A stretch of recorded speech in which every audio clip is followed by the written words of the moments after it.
Engkau hadir menjamah setiap kami lewat kebenaran firman-Mu. Kami siap merenungkan dan menyambut firman-Mu. Dalam nama Tuhan Yesus Kristus kami berdoa dan mengucap syukur. Mari yang percaya bersama-sama katakan amin. Haleluya. Silahkan duduk. Bapak Ibu saudara sekalian, khususnya wanita Bethel Indonesia Korda DKI Jakarta. Wow, puji Tuhan. Sebelum saya memberitakan firman Tuhan, saya berterima kasih buat kepercayaan panitia yang mempercayakan saya melayani khusus untuk renungan firman Tuhan pada saat sore hari ini. Juga hari ini ada Bapak Sabto ya dari BPD, juga Ibu Gembala di tempat ini, Bu Lena. Terima kasih buat kesempatannya. Hari ini kita akan membahas kebenaran firman Tuhan berkenaan dengan kenaikan Tuhan Yesus Kristus. Dan saya mengucapkan selamat hari kenaikan Tuhan Yesus buat WBI Korda DKI Jakarta. Biar kebenaran firman Tuhan hari ini saudara bisa tangkap sebanyak-banyaknya untuk dibawa pulang dan dipraktekkan dalam kehidupan kita sehari-hari. Katakan amin. Everlasting love, kasih yang kekal, atau orang menyebutnya kasih yang abadi, kasih yang tidak pernah usai, kasih yang tidak pernah berakhir, kasih yang berlaku sampai selama-lamanya. Tentu saudara-saudara, ini kasih Allah. Hanya kasih Allah lah saudara-saudara yang tanpa usai, tanpa batas, tanpa akhir, saudara. Disebut kasih yang kekal atau abadi. Pada saat kita merayakan hari kenaikan Tuhan Yesus Kristus, tentu ayat yang paling terkenal di dalam Kisah Para Rasul pasal 1 ayat 9 sampai dengan ayat ke-11, saya akan membacakan firman Tuhan ini.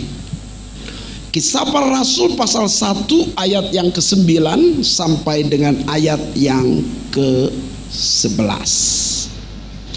Alkitab berkata demikian. Sesudah ia mengatakan demikian, terangkatlah ia disaksikan oleh mereka, dan awan menutupnya dari pandangan mereka. Ketika mereka sedang menatap ke langit waktu ia naik itu, tiba-tiba berdirilah dua orang yang berpakaian putih dekat mereka. Tentu ini malaikat. Dan berkata kepada mereka, "Hai orang-orang Galilea, mengapakah kamu berdiri melihat ke langit? Yesus ini yang terangkat ke surga meninggalkan kamu akan datang kembali dengan cara yang sama seperti kamu melihat dia naik ke surga." Amin. Saudara yang dikasih oleh Tuhan, Alkitab menjelaskan setelah Yesus mati, Yesus bangkit, 40 hari dia menampakkan diri dan dia terangkat ke surga, naik ke surga. Fakta tentang kenaikan Tuhan Yesus Kristus tentu ke surga, paling tidak ada 7 fakta di sana. Ada fakta sejarah jelas sekali saudara-saudara.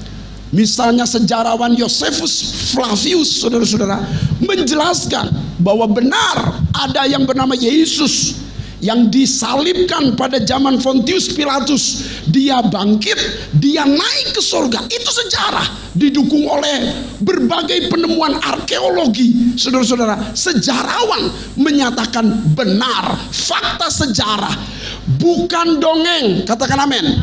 Jadi kenaikan Tuhan Yesus itu bukan dongeng, bukan mitos, bukan fiktif, bukan hanya sekedar cerita kuno, tetapi fakta sejarah. Katakan amin.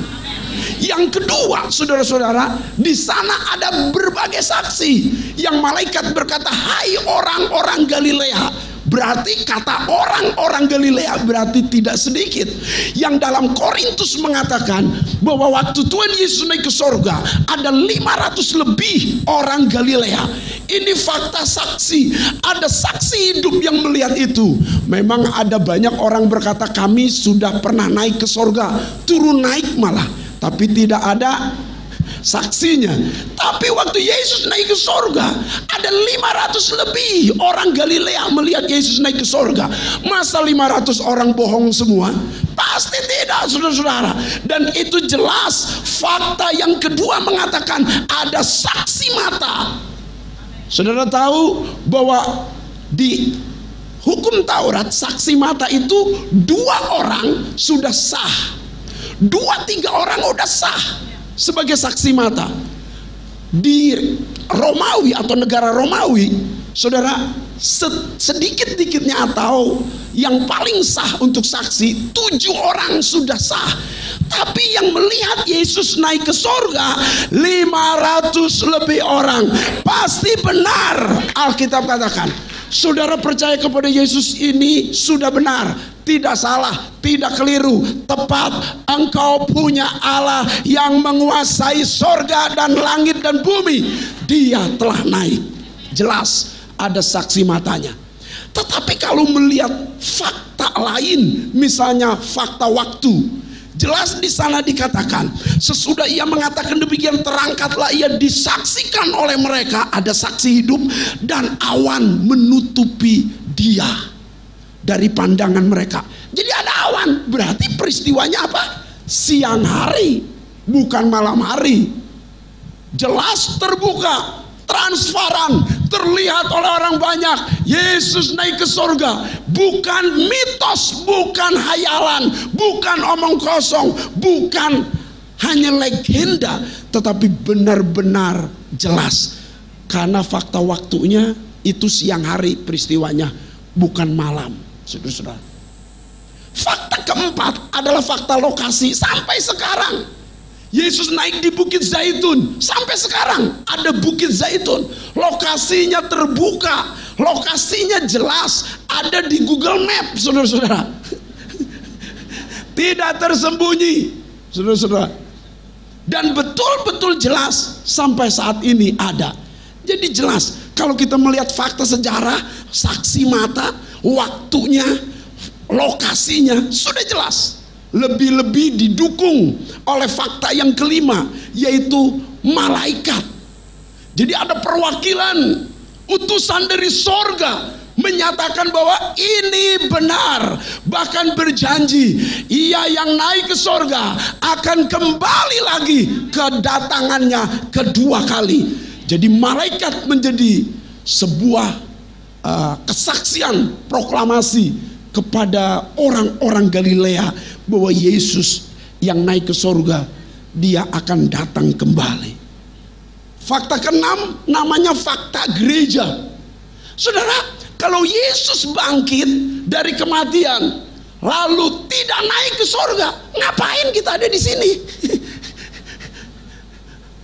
Karena pada saat kita percaya kepada Yesus, kita betul-betul menyerahkan hidup kepada Yesus dengan maksud, dengan tujuan, dengan arah yang jelas bahwa kita sama-sama di mana Yesus berada, kita pun berada di sorga yang mulia.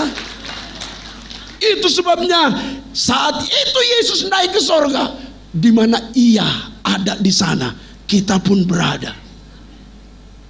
Ini fakta gereja, maka gereja sampai saat ini kuat. Gereja sampai saat ini berada. Gereja sampai saat ini teguh. Mengapa, saudara-saudara? Karena kita punya Allah yang berkuasa atas langit dan bumi. Kepadaku telah diberikan segala kuasa di sorga dan di bumi. Gereja punya sorga dan bumi. Dan gereja punya tujuan yang jelas. Karena Yesus pun berasal dari sorga, dan kita pun akan pergi ke sana. Jelas fakta gereja dari dulu sampai sekarang. Tapi ada fakta ketujuh, namanya fakta pengakuan dunia. Tanggal 18 yang lalu seluruh dunia merayakan bahwa Yesus telah naik ke surga. Bahkan negara Indonesia, pemerintahan Indonesia sudah mencatat tanggal merah. Jangan kemana-mana ya, itu ada hari raya khusus. Yesus naik ke sorga. Dengan secara tidak langsung semua orang mengakui bahwa Yesus naik ke sorga. Ini fakta jelas.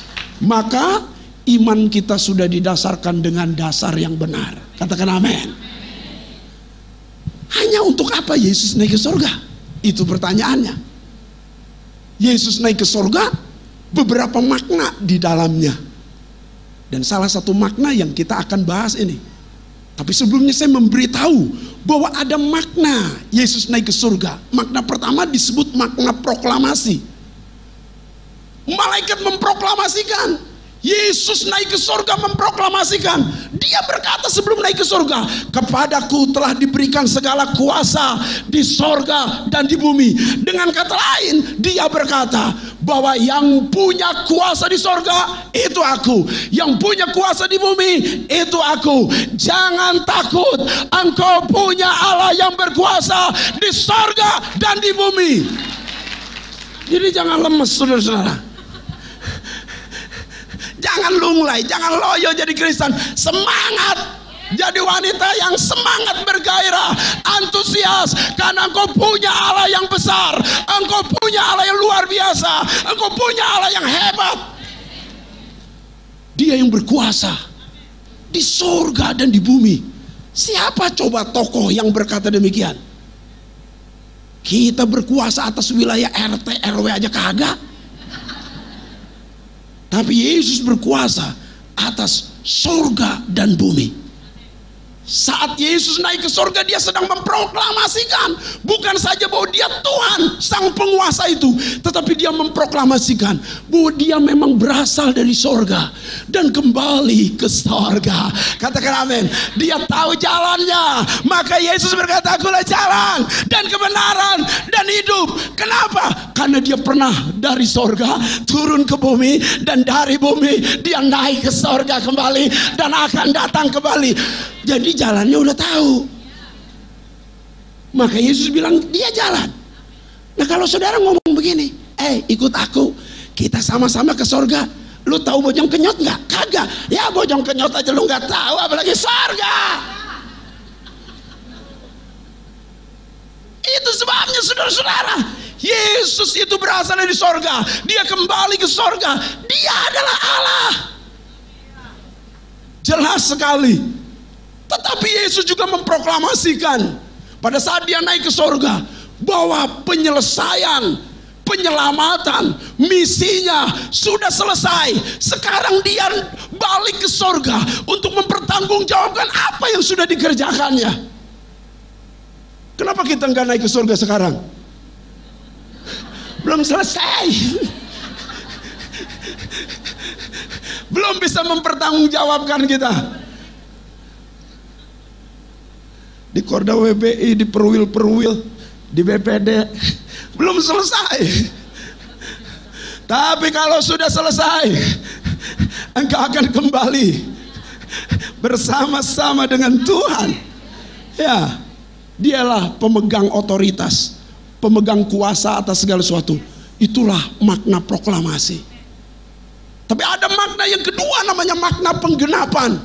Yesus selalu berkata bahwa anak manusia akan dibunuh, akan ditangkap, akan dibunuh, akan disalibkan, akan bangkit. Dan dia berkali-kali berkata, aku akan pergi ke Bapa. Karena kalau tidak demikian, Roh Kudus tidak turun atas kamu. Aku pergi kepada Bapa. Ini makna penggenapan. Apa yang Yesus katakan selalu digenapi. Dan dia menggenapi janji-janjinya. Janji tentang Roh Kudus digenapi. Janji tentang penyertaannya digenapi. Janji dia akan datang kedua kali juga pasti digenapi. Itu sebabnya ada makna penggenapan di sana. Saudara, ada 6.000 janji Allah yang Alkitab utarakan. Dan sebagian pada masa Kristus hidup sudah digenapi.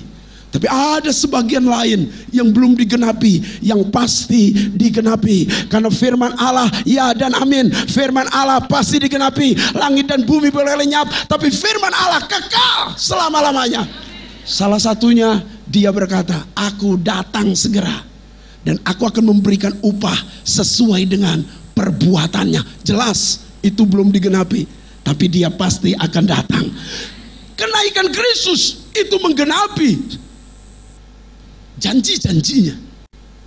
Dia berjanji kepada murid-muridnya.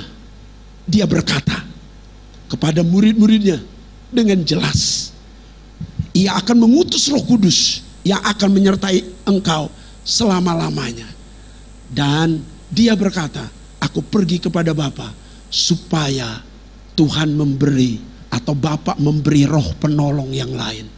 Dan janji itu digenapi dengan dicurahkannya Roh Kudus atas hidup orang-orang percaya. Katakan amin. Itu makna penggenapan. Ada makna ketiga, namanya makna kekekalan. Saudara, apa yang Yesus kerjakan adalah makna kekekalan.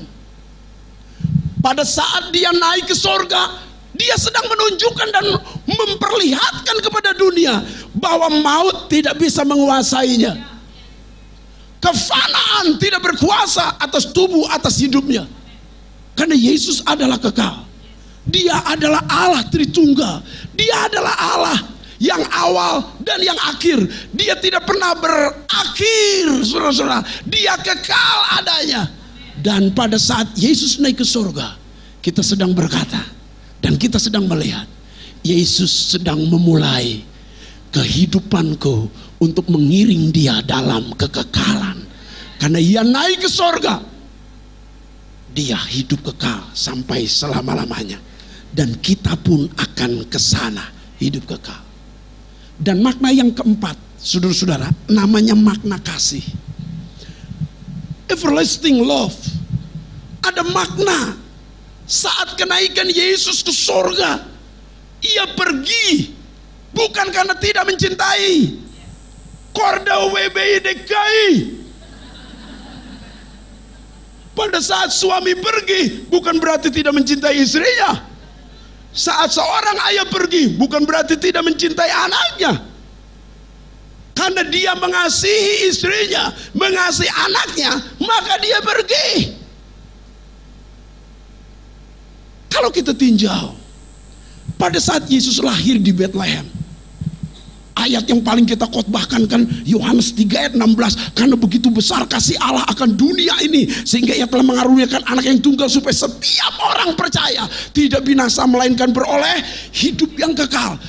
Saat Yesus lahir sudah dinyatakan kelahiran Yesus karena mengasihi saudara dan saya. Katakan amin. Dari kelahirannya sudah menyatakan kasihnya. Bagaimana dengan kehidupannya? Yesus hidup, dia melayani, dia mengasihi orang miskin, dia mengasihi orang lumpuh, mengasihi orang buta, mengasihi orang tuli, dia mengasihi orang-orang yang papa, yang miskin, yang lemah, letih, lesu, berbeban berat, dia mengasihi. Dalam pelayanan Yesus adalah pelayanan kasih. Dia begitu mengasihi, bahkan begitu mengasihinya lewat kematiannya, tanda mengasihi. Ia mengasihi orang berdosa. Siapa di sini yang mengasihi suaminya? Coba angkat tangan. Siapa di sini wanita-wanita yang mengasihi suaminya? Saya yakin, saudara, kalau ditantang oleh pendeta untuk angkat tangan, untuk mengasihi, dan saudara pasti mengasihi dan angkat tangan. Tetapi benarkah saudara mengasihi suami saudara? Mengasihi itu lewat pengorbanan. Yesus mengasihi memberi tangannya terpaku. Ada di sini wanita-wanita yang mengasihi suaminya dan rela tangannya terpaku, memberikan tubuhnya, darahnya, nyawanya buat suaminya. Kagak.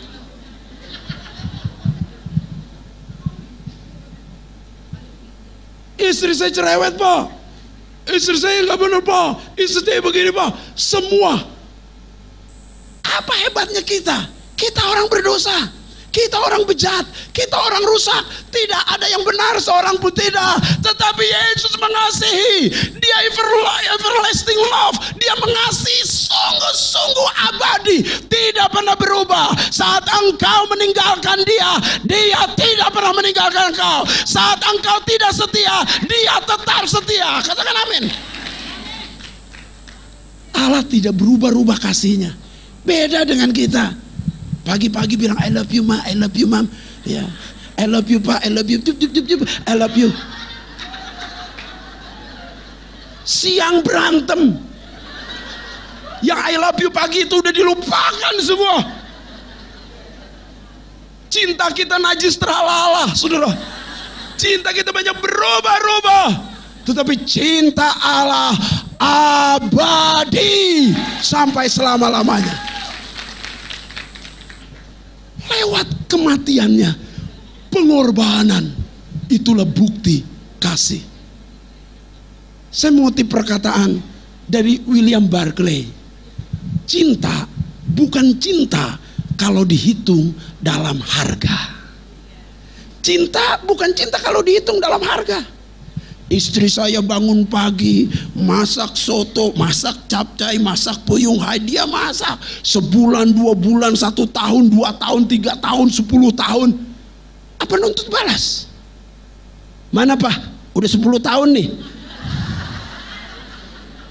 Mama menikah sama papa, kerja keras banting tulang, tulang dibanting-banting.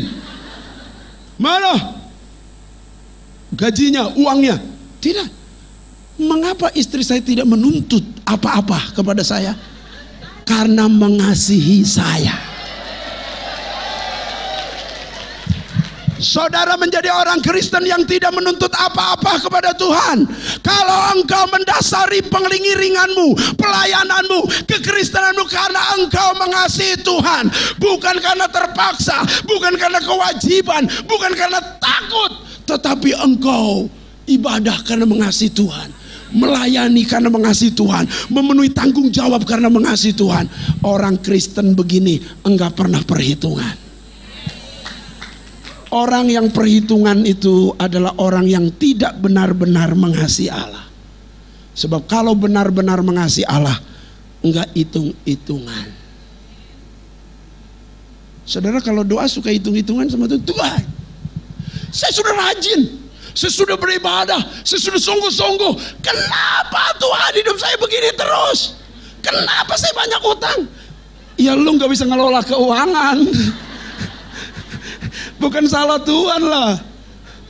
Hidup kita tidak bisa mengelola keuangan, dia banyak utang. Nyaho. Jelas lah. Itu sebabnya ayo yang benar. Kehidupan yang bertanggung jawab. Itu penting. Yesus naik ke surga.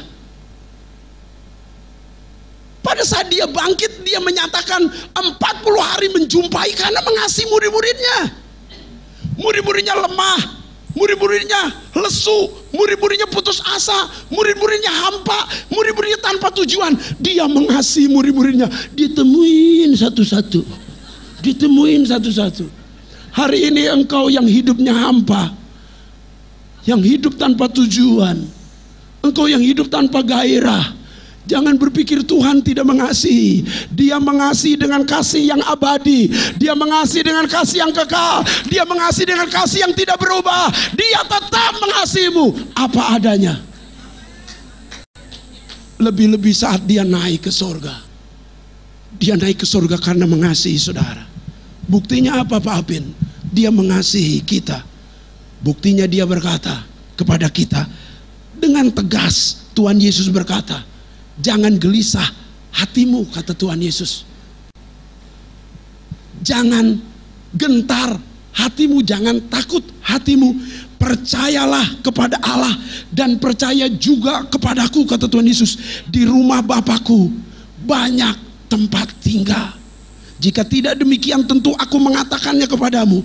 Sebab aku pergi ke situ untuk apa? Menyediakan tempat bagimu. Wow. Dia mengasihi kita dengan kasih yang kekal, yang tanpa batas, tanpa usai, tanpa akhir. Dia mengasihi kita selama-lamanya. Aku pergi ke sorga, ke situ untuk menyediakan tempat bagimu. Bagi siapa itu? Bagiku dan bagimu. Bagi siapa? Bagi orang berdosa. Pernah saudara ketemu preman Tanah Abang? Garang, keras, ngancam, malak, pegang pisau, datang kepada saudara, ngomong begini, aku mengasihi kamu. Itu aja udah heran. Preman itu bilang, hah, serius lo? Begini. aku mengasihi kamu. Tanda aku mengasihi kamu, aku akan pergi. Setelah pergi, aku sediakan rumah, beli rumah, aku bangun rumah buat kamu. Nanti aku akan datang kembali dan akan jemput kamu. Kamu akan tinggal di rumah yang aku buat. Itu preman begini. Hah? Gak mimpi gua. Gak ada yang begitu. Tapi Yesus, dia menyediakan tempat buat kita orang berdosa. Dia menyediakan tempat bagi kita. Dan dia pergi ke rumah Bapa. Dia pergi ke sorga. Bukan untuk santai. Dia menyediakan tempat bagi kita. Dia naik ke sorga. Dan telah menyediakan tempat bagimu. Aku akan apa? Datang kembali. Membawa kamu ke tempatku. Supaya di tempat di mana aku berada, kamu pun berada. Wow! Kasih yang benar-benar kekal, kasih yang abadi, tidak pernah usai, tidak pernah berakhir, berlaku selama-lamanya dan tidak berubah. Supaya di mana Yesus berada, saudara pun berada. Hebat, luar biasa. Siapa dari antara kita yang tidak merindukan sebuah tempat? Ada dari antara kita yang gak punya rumah? Saya ngasih ngontrak, Pak, ya itu juga rumah. Rumah adalah kebutuhan mutlak. Kita di bumi ini mikir, kerja keras supaya bisa kebeli rumah. Sekotak juga gak apa-apa. Yang penting rumah. Tapi siapa dari antara saudara yang pernah mikir, apakah engkau punya rumah di sorga atau tidak? Engkau tidak pernah memikirkan apakah engkau punya rumah di sorga atau tidak. Tapi Yesus karena kasihnya memikirkan apakah engkau punya rumah atau tidak. Dia pergi ke sorga untuk menyediakan tempat bagimu. Buktinya apa kalau engkau tidak memikirkan? Nggak ada yang berdoa begini, Tuhan, terima kasih, syukur, terima kasih engkau menyediakan tempat bagiku. Aduh, terima kasih buat rumah yang kau sediakan di sorga ya. Kalau bisa sih doa begitu kagak ada. Karena begitu kan cepat-cepat mati artinya. Dan dia nggak mau berdoa begitu. Artinya kita tidak pernah memikirkan apa kita punya rumah atau tidak. Rumah kita besar atau kecil. Nggak usah dipikirin. Yang penting hari ini bisa makan. Yang penting hari ini bisa hidup. No, Allah tidak memikirkan sesaat. Allah tidak memikirkan temporer. Dia memikirkan kekekalan sampai selama-lamanya. Supaya di mana aku berada, engkau pun berada. Kasihnya nyata sekali pada saat dia naik ke surga. Dengan cara apa? Menyediakan tempat bagi saudara dan saya. Kasihnya nyata sekali. Yang kedua, dia mengutus Roh Kudus untuk menyertai kita. Lebih baik bagimu jika aku pergi kepada Bapa, supaya roh itu turun atas kita. Roh itu diutus dan diberikan sebagai roh penolong, roh penghibur, roh kebenaran. Mengapa Roh Kudus harus turun ke atas kita? Karena kita tidak bisa memimpin diri kita dalam seluruh kebenaran Allah. Saya sering menyebutnya Alkitab ini tebal. Ada 1189 pasal di sini. Ada 23.173 ayat di sini. Apa engkau hafal semua? Pernah baca? Pernah ikuti? Pernah turuti dan taat? Apakah engkau mampu mengikutinya? No. Maka Ivan Robert berkata, juga saudara-saudara Tony Evan berkata juga dengan tegas mengatakan, mustahil orang Kristen tanpa Roh Kudus itu mustahil. Tidak mungkin. Karena roh itulah yang memimpin engkau dalam seluruh kebenaran. Engkau tidak sanggup sendiri. Karena roh itulah yang mengajar. Engkau perlu diajar. Karena roh itulah yang menghibur. Karena dunia banyak tantangan. Roh itulah yang memimpin. Karena hidup ini seringkali salah. Roh itulah yang mengingatkan. Karena kita seringkali banyak lupa. Roh itulah yang menguduskan. Karena kita seringkali hidup inginnya rusak. Roh Kuduslah yang memberi keberanian untuk bersaksi, untuk melakukan perkara besar. Karena kita ini penakut. Roh Kuduslah penolong. Karena kita ini terbatas menolong diri kita.